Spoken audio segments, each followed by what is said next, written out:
আগ্নে এসেছে, মন খারাপ।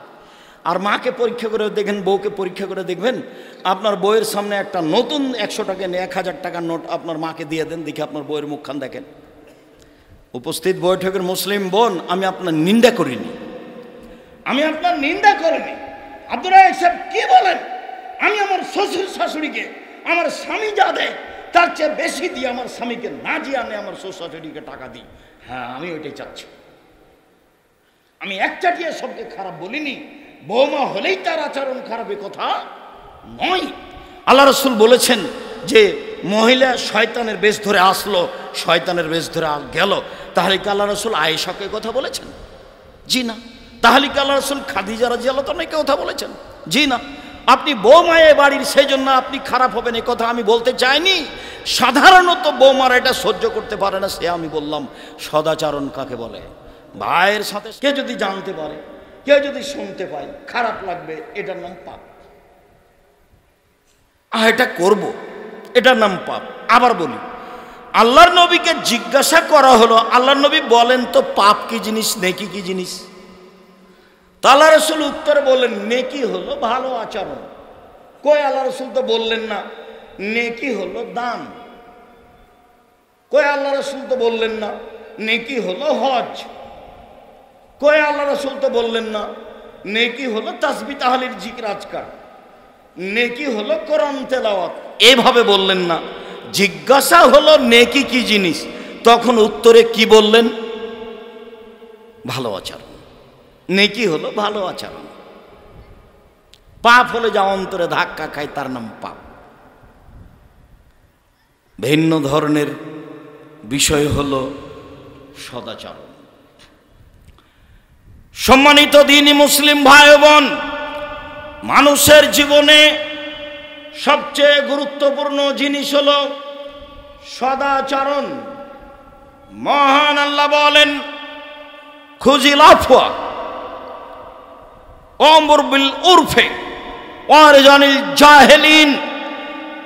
পৃথিবীর মানুষ শুনে রেখো, কেউ যদি সদাচরণ গ্রহণ করতে চাও, 3টা কাজে সদাচরণ ফিরে আসবে। 1, মানুষকে মাফ করতে শিখো, এটাই সদাচরণের মূল উৎস। 2, মানুষকে ভালো কাজের আদেশ করো। 3, বোকা মানুষকে এড়িয়ে চলো। কেউ যদি সমাজে হঠকারিতা দেখিয়ে কোনো কথা বলে, তার উত্তর দিও না। জমির আইল কেটে ছোট করলে মুখামুখি কথা বলিও না। পাশাপাশি দোকান দিয়ে অপ্রয়োজনীয় কথা বলিও না। সমাজের বোকা মানুষের কথার উত্তর দিও না, এ কথা আল্লাহ বলছেন। আর জানে জাহেলিন, মূর্খ মানুষ থেকে এড়িয়ে চলো, তাহলে হবে তোমার সদাচরণ। তুমিও যদি মূর্খ মানুষের পিছনে লেগে যাও, তাহলে তোমার ভিতরে সদাচরণ থাকবে না। মূর্খ মানুষের কাজ দেখবেন, যদি সমাজে শিক্ষিত, একটা রিক্সাওয়ালা রিক্সা আর একজনের সাথে লেগে গেছে। যার সাথে লেগে গেছে ও যে একে গালি দিল, এমন দেওয়া দিল, একটু পরে এদিকে আর একজনের সাথে লেগে গেছে, ও একে দিচ্ছে। এবারে হুবাহু আপনি চড়ে আছেন যে রিক্সা, দেখতে পাচ্ছেন মিনিটের মধ্যে ও যা বললে এও পাল্টা আর একজনকে বলল। তাহলে তো সদাচরণ কি জিনিস তার জানা নাই। তাৎক্ষণিক কিছু বলে নিতে হবে, এটা তো বস্তির মানুষের কাজ। বস্তির মানুষ ঝগড়া লেগেছে, যত অশ্লীল কথা বলতে পারবে তত জয়। ঝগড়াতেও তত জয়, যত অশ্লীল কথা বলবে। আর যখন ঝগড়া শেষ হয়ে যাবে, তখন শয়তান তাকে খেপে, আরে এটা কেন বলতে পারলাম না, আরে এটা কেন বলতে পারলাম না, আরে এটা কেন বলতে পারলাম না। এইটা বললে একেবারে আমি ঠান্ডা হয়ে যেতাম, আর একবার তাকে উচিত মতন বলে নিতাম। এর নাম সদাচরণ নেই। আল্লাহ বলছেন, মাফ করতে শিখো, এড়িয়ে চলতে শিখো, ভালো কাজের আদেশ করতে শিখো, সদাচরণ। আল্লাযীনা ইউনফিকুনা ফিস সাররা'i ওয়াদ দাররা'i ওয়াল কাযিমিনাল গায়জ ওয়াল আফিনা আনিন নাস। অত্র আয়াতে সদাচরণের 3টা দিক আল্লাহ উল্লেখ করেছেন। 1, সচ্ছলতায় অসচ্ছলতায় দান করতে হবে। ফকিরকে মাফ করে দিয়ে ভরিয়ে ফিরিয়ে দেয় যে ওর ভিতরে কোনো সদাচরণই নেই। আপনাকে আমি অনুমান 30 বছর থেকে 20 বছর থেকে বলছি, বাড়ি থেকে আপনি খালি হাতে বের হবেন না। গরিব মানুষ হলে 2 টাকা 1 টাকা খুচরা করে 20 টাকা নিয়ে বের হবেন। মধ্যম ধনী হলে 5 টাকা নোট 30-40 টাকা নিয়ে বের হবেন। ধনী মানুষ হলে 10 টাকা 20 টাকা নোট 200 টাকা নিয়ে বের হবেন।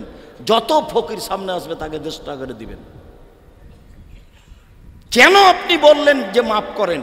ও আপনার কি অপরাধ করেছে? আপনি কেন বললেন মাফ করেন? কেন বলবেন আপনি? আপনাকে আমি বলে দিইনি? আমি শতদিন বললাম। আপনি আপনার স্ত্রী আজকেই বলে দিবেন যে আমি যখন বের হব তখন আমার হাতে তুমি 200 টাকা অন্তত 10 টাকা নোট দিবা। এটা খেয়াল করে রাখিও। আমার সংসারে জরুরি যে সব কাজ করবা তার একটা জরুরি কাজ হলো আমি যখন বাড়ি থেকে বের হব তখন আমার হাতে কি দিবা? খুচরা টাকা দিবা। কথা আমি বুঝাতে পারি না নাকি? আর তোমরা ছেলেরা যারা, তোমরাকে বলেছি যখনই তুমি বাড়ি থেকে বের হবা তখনই তোমার মাকে বলে দিবা, আম্মা আমাকে কিছু খুচরা টাকা দিন তো আম্মা। আমার কাছে 500 টাকা নোট থাকে, ফকির এসে ভিক্ষা চাই, তখন আমি বলি মাফ করো। এ কোন স্বভাব? এ কোন নোংরা স্বভাব? এমন নোংরা স্বভাব হবে কেন? কেন আপনি মাফ করেন এ কথা বলবেন? কি অপরাধ আপনি ওর করেছেন যে আপনি তার কাছে মাফ চাচ্ছেন? মহান আল্লাহ বলেন, সচ্ছল অসচ্ছল উভয় অবস্থায় সাহায্য দান করতে হবে। আল আফিনা আনিন নাস, মানুষকে মাফ করতে হবে। আল কাযিমিনাল গায়জ, রাগকে দমন করতে হবে। রাগের উত্তর নেই। রাগের উত্তর দেয় যে তার ভিতরে সদাচরণ নেই, আর রাগের উত্তর কোনোদিন ঠিক হয় না। রাগের উত্তর তাকে ভুল হতেই হবে। রাগ যত বেশি হবে বোকামি তত বেশি হবে, রাগ যত কম হবে বোকামি তত বেশি হবে। বলবে রাগের মাথায় বউকে তালাক দিয়েছি। সবাই বলছে, সারাদিনে অন্তত 30, 40, 50 জন লোক আমাকে বলে বউকে তালাক দিয়েছি, রাগের মাথায় বউকে তালাক দিয়েছি। যে মাথায় গোবর আছে, রাগের মাথায় বউকে 2টা মারতে পারেন না, তালাক দিবেন কেন? তালাক দিলে তো পথই শেষ। 95% জন দেশের হুজুর তালাক দিয়েছে, 1 বছর 3 তালাক, তালাক হয়ে গেছে। কি করতে হবে? 1 রাতের জন্য বিবাহ দাও, তাহলে বউ হালাল হবে। 1 রাতের জন্য বিবাহ দিলে বউ হালাল হয়ে যায়, সমস্যা হয় না। প্রায় হাফেজি মাদ্রাসাতে একজন হাফেজ আছে বউ হালাল করার জন্য। ওরা সবাই বিবাহ করে নয়, হাফেজকে দিয়ে বিবাহ দেয়। সকালে রাতে সকালে তালাক দিয়ে দেয়, তখন আর একজন বিবাহ, ওই মালিক আবার বিবাহ করে। কি করতে হবে? তাহলে আমাদের কাছে ফতোয়া এখানে, তো কি করতে হবে? আব্দুর রাজ্জাক বিন ইউসুফের কাছে যান। রাগের ফল ভালো নয়। রাগের ফলই হচ্ছে শয়তান পরিচালনা করছে আপনাকে। মধ্যখানে একটা কথা, সম্মানিত অত্র সম্মানের দিনী মুসলিম ভাই বোন, ইবলিস বলছে আল্লাহকে, বলার ঢংটা শোনেন। কালা শয়তান, শয়তান বলল আল্লাহকে, ইয়া রাব্বি, হে আমার প্রতিপালক, ইজ্জতে তোমার সম্মানের কসম। দেখেন বলার ঢং কেমন। বলছে, ও আমার প্রতিপালক, তোমার সম্মানের কসম,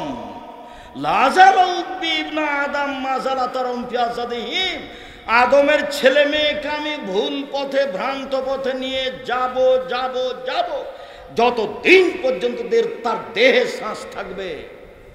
ওর দেহে শ্বাস থাকলে আমি ওকে পাপ করিয়েই ছাড়বো যে কোনো। এটা শয়তান বলছে, ইবলিস বলছে আল্লাহকে। বলার ঢংটা দেখেন, হে আমার প্রতিপালক, তোমার সম্মানের কসম করে বলছি, আদমের ছেলে মেয়ের দেহে যতক্ষণ পর্যন্ত শ্বাস থাকবে ওকে আমি পাপী করবই করবই করবই, যে কোনো মূল্যে তাকে পাপী করেই ছাড়ব। তাহলে কত জিদে আছে দেখেছেন? অথচ আমি দেখতে পাই না। দেখতে পেলে ওকে থেঁতলে দিতাম একবারে, কিন্তু ওকে তো দেখতে পাই না। নিজের শক্তি প্রয়োগ করা রক্তের ভিতরে চলছে, রগে রগে চলছে ক্ষমতা নিয়ে। আল্লাহ তখন তার সামনে বললেন না, ঠিক আছে আমি দেখে নেবো, এই কথা বললেন না। দেখেন আল্লাহ এখন উত্তর দিচ্ছেন। আল্লাহ বললেন, ঠিক আছে আমি দেখে নেবো তুই কি করে ভ্রান্ত করিস, এ কথা বললেন না। বলছেন, এই ইজ্জতি ও জালালি ও ইরতিফায়ে মাকানি, আমার সম্মানের কসম, আমার ইজ্জতের কসম, আমার মর্যাদার কসম, ফাস্তাগফিরুনি লা আস্তাগফিরুল্লাহুম মা গাফারতানি মা ফাগফিরলি, যতক্ষণ পর্যন্ত আমার কাছে ক্ষমা চাইবে ক্ষমা করে দিব, যতবার ক্ষমা চাইবে ক্ষমা করে দিব, যতবার ক্ষমা চাইবে ক্ষমা করে দিব। এ কথা বললেন না যে আমি দেখে নেব, বললেন যতবার ক্ষমা চাইবে ততবার ক্ষমা করে দেব। তাহলে পাপ হলে সহজে ক্ষমা পাওয়া যাবে না, মুখখান ব্যবহার করতে হবে, আস্তাগফিরুল্লাহ ওয়াতুবু ইলাইহি বলতে হবে, তাহলে ওকে ঠকাতে পারবে। যেমন পাপ করেছেন তেমনি আপনি আস্তাগফিরুল্লাহ ওয়াতুবু ইলাইহি বলেন, তখনও বলবে আমি ঠকে গেলাম। ও তখন ধুলা মাথার উপরে গায়ে ঝুড়ে মারবে আর দূরে সরবে, মাথার উপরে গায়ে ধুলা মারবে আর সরে যাবে। আরে যা চেয়েছিলাম তা হলো না, যা চেয়েছিলাম তা হলো না। তা আপনি যদি 24 ঘন্টা মুখখান বন্ধ করে থাকেন, আস্তাগফিরুল্লাহ ওয়াতুবু ইলাইহি না বলেন, তাহলে কেমন? আবু হুরায়রা রাদিয়াল্লাহু তাআলা আনহু বলেন, রাসূল সাল্লাল্লাহু আলাইহি ওয়াসাল্লাম বলেছেন, ইন্না ফিল জান্নাতি লা গুরাব ইউরা যাহিরুহা মিন বাতিনিহা বাতিনুহা মিন যাহিরিহা। জান্নাতে কতগুলি এত উন্নত মানের দামি দামি ঘর আছে, যার বাহির থেকে ভেতর দেখা যায় বা ভেতর থেকে বাহির দেখা যায়, খালি টক টক টক টক করছে, ঝকঝক ঝক করছে। সাহাবীগণ বলছেন, লেমান হাজি এত দামি ঘর কে পাবে? জান্নাতের এত দামি ঘর কে পাবে? তখন উত্তর আল্লাহ রাসূল বলছেন, লেমান আলানাল কালামা, যার মুখের ভাষা নরম সে পাবে। নেন এবার বললেন না যে হজকারী পাবে, উত্তরে বললেন না যে পাবে, উত্তরে বলছেন যার মুখের ভাষা নরম, সদাচরণ যার, সে পাবে। সম্মানিত দিনী ভাই বোন, আলোচনা সদাচরণ। আজ থেকে যতদিন পর্যন্ত দেহে শ্বাস আছে ততদিন কোনো কাজের পাল্টা প্রতিশোধ নিব না এবং অপ্রয়োজনীয়ভাবে কারো উপরে ঝাঁপিয়ে পড়ব না, দলপাটি করে কারো ক্ষতি করার চেষ্টা করব না। আল্লাহ তুমি তৌফিক দান করো, আল্লাহুম্মা আমিন। সদাচরণ গ্রহণ করেই দুনিয়া থেকে যেতে চাই, ক্ষমতা দেখে যেতে চায় না, তুমি এটা কবুল করো, আল্লাহুম্মা আমিন। আল্লাহুম্মা সাল্লি আলাইহি আল্লাহুম্মা বারিক আলাইহি।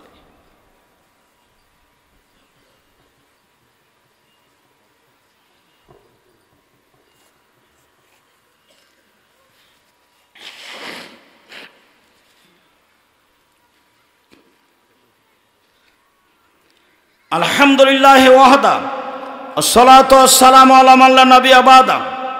সম্মানিত সম্মেলনের দিনী মুসলিম ভাই বোন, আমাদের আলোচনা সদাচরণ। সদাচরণ একটি অতীব গুরুত্বপূর্ণ জিনিস। আয়েশা রাদিয়াল্লাহু তাআলা আনহা বলেন, ইস্তাজানা রাহাতুন মিনাল ইয়াহুদ আলান নবী সাল্লাল্লাহু আলাইহি সাল্লাম। একদল ইহুদি আল্লাহর নবীর কাছে আসার অনুমতি চাইল, এসে বলল, আসসালামু আলাইকুম মুহাম্মদ, আপনার মরণ হোক, আপনি ধ্বংস হন। আয়েশা রাদিয়াল্লাহু তাআলা আনহা বললেন, ফাকুলতু বল আসসালামু আলাইকুম ওয়া লানাতু আলাইকুম আল গাযাবু আলাইকুম। আল্লাহর নবীর মরণ কেন হবে? তোমাদেরই মরণ হোক, তোমাদের উপরে অভিশাপ অবতীর্ণ হোক, তোমাদের উপরে আল্লাহর গজব নাজিল হোক। আয়েশা রাদিয়াল্লাহু তাআলা এই উত্তর দিলেন। তার মানে আয়েশা কিন্তু সামনে ছিলেন না, পাশ থেকে কথা শুনে নিয়েছেন যে ও তো আরবি ভাষা সবাই বুঝে। আয়েশা রাদিয়াল্লাহু তাআলা আনহা বুঝেন, যেমন বলেছে ওই ইহুদিরা আসসালামু আলাইকুম আপনার মরণ হোক, তো এই ভাষা কে বুঝেছেন? আয়েশা রাদিয়াল্লাহু তাআলা আনহা বুঝেছেন। তখন আয়েশা রাদিয়াল্লাহু বলছেন, আসসালামু আলাইকুম লানাতু আলাইকুম গজব আলাইকুম, মরণ তোমাদের হোক, তোমাদের উপর আল্লাহর অভিশাপ হোক, গজব হোক। তখন আল্লাহ রাসূল বলছেন, আয়েশা আলাইকা বিরিফকি ওয়া ইয়াকাল আনফাল ফাওশা, নরম হও, নরম হও, কঠোর হয় না, কর্কশ হয় না। আলাইকা বিরিফকি ওয়া ইয়াকাল আনফাল ফাওশা, নরম হও, কঠোরতা থেকে বেঁচে থাকো, কর্কশ হয় না, কঠোর হয় না। তখন আয়েশা রাদিয়াল্লাহু তাআলা বলছেন, আলাম তাসমা মা কালু, আপনি শুনেননি ওরা কি বলেছে? আপনি আমার উপরে ভাবে খেপে যাচ্ছেন কেন? ওরা কি বলেছে আপনি শোনেননি? আলাম তাসমাই মা কুলতু, আমি কি বলেছি সেটা তুমি শোনোনি? আমি বলেছি ওয়ালাইকুম।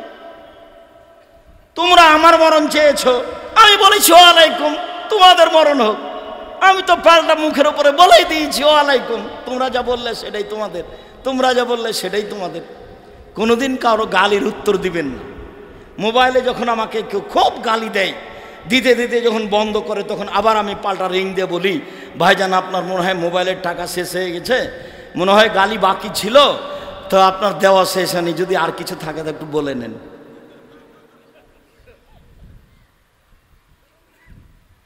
তো আমি তো যা বলেছি আমি বলেছি তোমাদের উপর হোক, তুমি যা বললে সেটাই। তো তুমি আবার এখানে বললে পৃথিবীর সবচেয়ে বড় দামি মহিলা, তাকে আল্লাহ রাসূল উপদেশ দিচ্ছেন। স্ত্রীকে উপদেশ দিতে হয়। কেউ আপনারা মনে করিয়েন না যে আমার স্ত্রী আয়েশার চেয়ে বড় শিক্ষিতা। সাহাবীগণ বলতেন শরীয়তের যে কোনো সমস্যা হলে সমাধান আয়েশা রাদিয়াল্লাহু তাআলার কাছে পাওয়া যেত। স্ত্রীরা দুই ভাগে ভাগ ছিল। এক ভাগের পক্ষে ছিলেন আয়েশা মৌলিকভাবে, এক ভাগের পক্ষে ছিলেন উম্মু সালমা।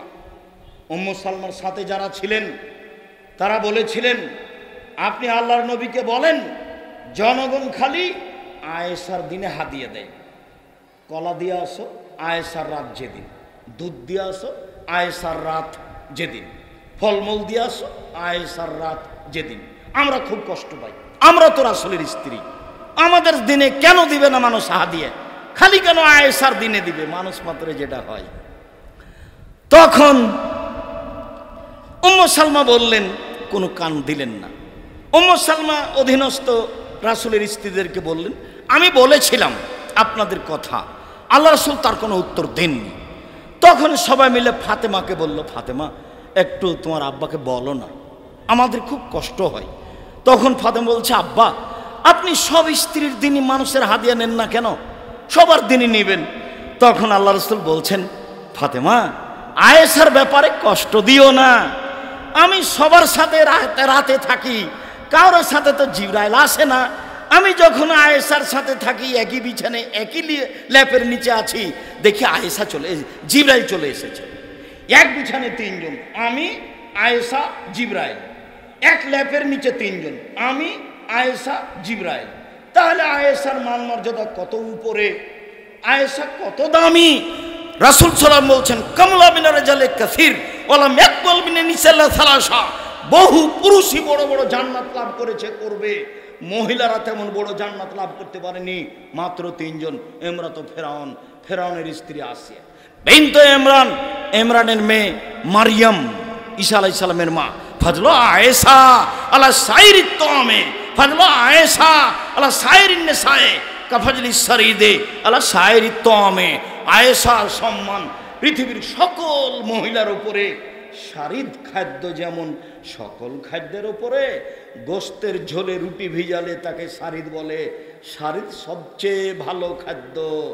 সারিদ যেমন সবচেয়ে ভালো, নারী সমাজে সবচেয়ে ভালো আয়েশা। হাদিস বুখারী মুসলিম রাদিয়াল্লাহু তাআলা আনহার বিষয়ে এইভাবে আল্লাহ রাসূল বললেন, পৃথিবীর এত বড় বুদ্ধিমান, এত বড় শিক্ষিতা মহিলা, যার সাথে জিবরাইল এইভাবে থাকেন, তাকে আল্লাহ রাসূল বলছেন নরম হও, কঠোর হও না, কর্কশ হও না, নরম হও। ইউতিবির রিফকে মালা ইউতিবিল উনফ, নরম হলে যা পাওয়া যায়, কঠোর হলে তা পাওয়া যায় না। নরম হলে আল্লাহ যা কিছু দেন, কঠোর হলে তা কিছু আল্লাহ দেন না। নরম দিয়ে আল্লাহ সব কিছু দিয়ে থাকেন। পৃথিবীর সবচেয়ে দামি মহিলা, এত বড় দামি মহিলাকে স্বামী এভাবে সতর্ক করছেন। একটু দেখবেন বাপের, আপনাকে দেখলে আমারও খুব শরম হয়, লজ্জাবোধ হয়। আপনার স্ত্রী, আপনার মেয়ের ব্যাপারে দেখেন সবচেয়ে দামি মহিলার অবস্থা বাপের কাছে। এক সফর থেকে আসছিলেন, আসতে লেগে এক জায়গাতে অবস্থান করলেন, পানি নেই, অজু করতে পারে না, সালাতের টাইম হয়ে সালাত আদায় করতেও পারেন। জনগণ এসে আয়েশা রাদিয়াল্লাহু আনহা আব্বা আবু বকর সিদ্দিককে বললেন, আপনার মেয়ে কি ঘটিয়েছে জানেন? কি হয়েছে? ও তো হার হারিয়েছে, আমরা তো হার খুঁজে পাচ্ছি না, এখান থেকে যেতেও পারছি না, এখানে পানিও নেই, অজুও করতে পারছি না, জনগণ খুব বিপদে পড়েছে। তাই এই কথা শুনেই মেয়ে যেখানে আছে সেখানে গেলেন, দেখলেন মেয়ের উরু রানের ওপরে মাথা দিয়ে জামাই ঘুমিয়ে আছে। জামাই কে বলেন তো দেখি? মুহাম্মদ সাল্লাল্লাহু আলাইহি সাল্লাম। মেয়ের কাছে গিয়ে দেখছেন জামাই মেয়ের উরু রানের ওপরে মাথা দিয়ে ঘুমিয়ে আছে। বিবাহদারী মেয়ে, পূর্ণ যুবতী মেয়ে, জামাই সামনে আছে, মাঠে, খোলা মাঠ, গিয়ে একবারে কয়েক কিল মারলেন, হুতা কয়েকটা। আয়েশা রাদিয়াল্লাহু তাআলা আনহা বলেন, আমার স্বামী যদি আমার উরু রানের ওপরে মাথা দিয়ে না ঘুমাতেন তাহলে আমি মায়ের চোটে, মায়ের কারণে দূরে সরে যেতাম।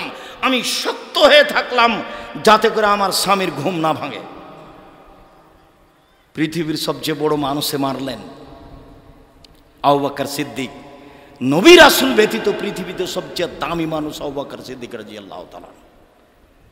পৃথিবীর সবচেয়ে বড় মানুষের সামনে মারলেন, মুহাম্মদ সাল্লাল্লাহু আলাইহি সাল্লামের সামনে মারলেন।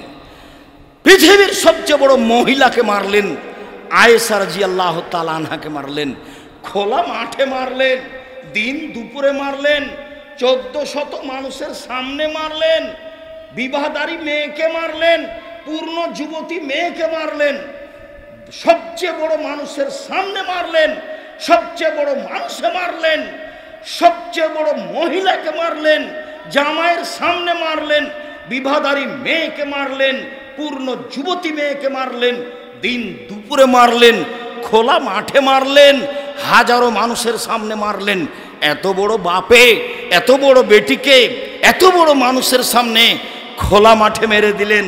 আর আমার মেয়েটা ক্লাস 10-এ পড়ে, মাথায় কাপড় না দিয়ে ঢং ঢং করে ঘুরে বেড়াই। আমি তাকে ধমকও দিতে পারি না। আমি আবার বাপ, আমার মতো কাপুরুষ বাপ বেঁচে থাকার চেয়ে না থাকাই ভালো। ও এতিম হয়ে থাক, ওই মেয়ে এতিম হয়ে থাকা তার অনেক ভালো আপনার চেয়ে। আপনি ওর বাপ নন, আপনি হলেন তার সৎ বাপ। বহু বক্তব্যে বলা আছে আপনি তার চাচা, আপনি তার সৎ বাপ। আব্দুর রাজ্জাক সাহেব, আমি সৎ বাপ নই এ কথাই ঠিক, আমিও বলছি আপনি সৎ বাপ নন এ কথাই ঠিক। আপনি একজন কাপুরুষ বাপ, আপনি একজন ঘৃণিত বাপ। এবার হয়েছে? হ্যাঁ ঠিক হয়েছে, এবার হয়েছে। আমি কাপুরুষ এ কথাই ঠিক, আমি ঘৃণিত পিতা এ কথাই ঠিক, আমি সৎ বাপ নই এ কথাই ঠিক, আমি চাচা নই এ কথাই ঠিক, আমি দায়িত্ব পালন করিনি এ কথাই ঠিক, দায়িত্ব পালন আপনি করেননি এ কথাই ঠিক, ফলাফল খারাপ হবে এ কথাই ঠিক, তাহাজ্জুদ পড়ে জান্নাত হবে না এ কথাই ঠিক।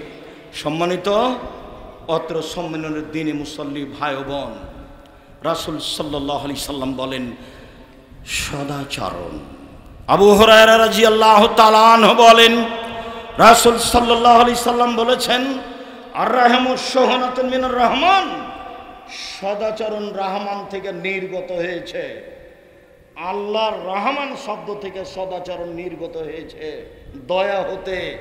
কাল আল্লাহ তাআলা, আল্লাহ তাআলা বলেন মান অসালাকে অসালতহু, এই সদাচরণ তোকে যে নিবে আমি আল্লাহ তাকে নিব।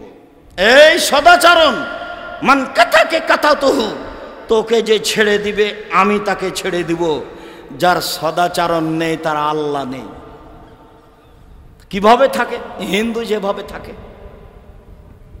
ইহুদি খ্রিস্টান যেভাবে থাকে, ও তো আছে। হিন্দু নাই দুনিয়াতে? আছে তো। ইহুদি নেই? আছে। খ্রিস্টান নেই? আছে। এদের এক একজনের কারো 8, 10টা, 40টা, 60টা মাবুদ, সরস্বতী, ভগবতী, কালী, দুর্গা, কত আল্লাহ। আবার ইহুদি খ্রিস্টানদের কত আছে, ওজায়ের আছে, ঈসা আছে, কত আল্লাহ আছে। হাজারো আল্লাহ মেনে তারা দুনিয়াতে বেঁচে আছে। ভারতের অমুসলিম লাখো আল্লাহ মেনে তারা দুনিয়াতে বেঁচে আছে। কথা তাই নয়?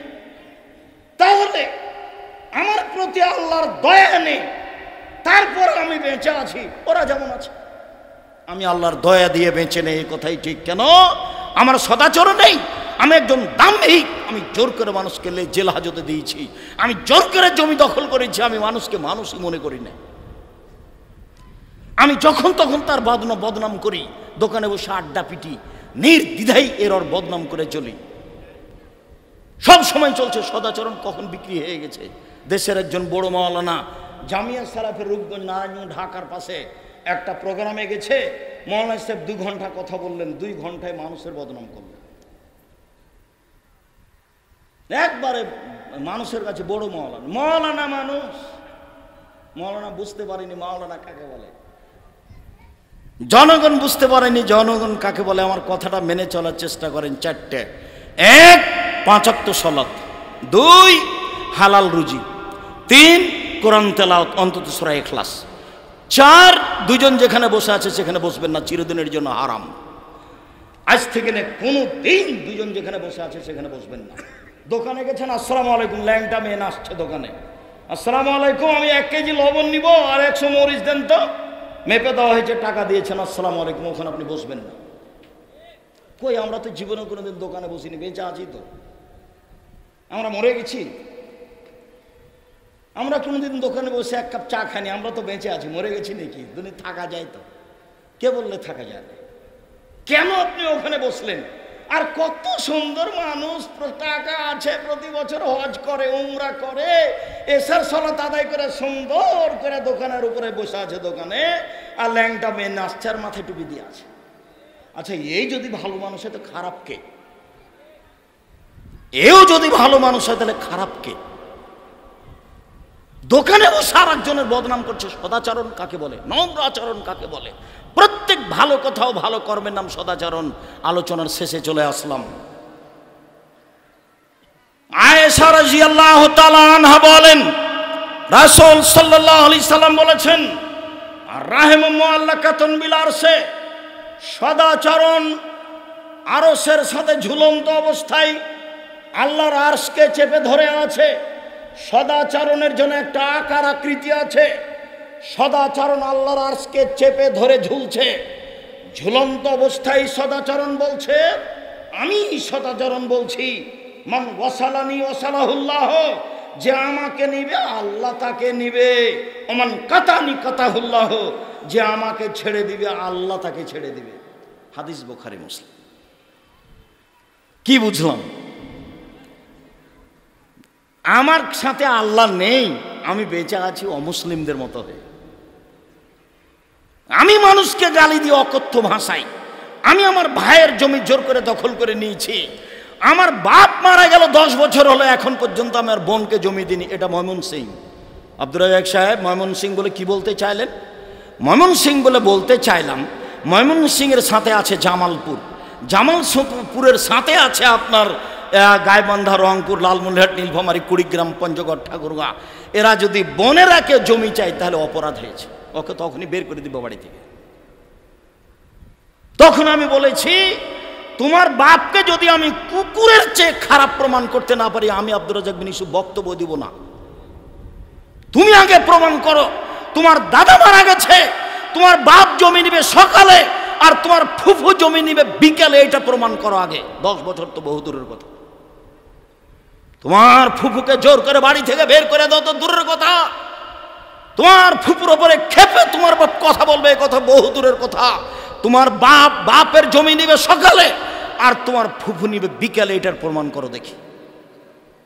আমি আব্দুর রাজ্জাক বিন ইউসুফ আমার বাপকে কবর দিয়ে এসে আগে জমি ভাগ করেছি, তারপরে আমরা খেয়েছি। যদি জমি আমি একটু চিনি, আমার ভাই চিনেই না, আমরা যাইনি জমিতে কোনোদিন, এখনো যাই। তো আমি ভাগ একটা দেখিয়েছি, মাটি দিয়ে এসে ভাগ দেখিয়েছি। সদাচরণ কাকে বলে?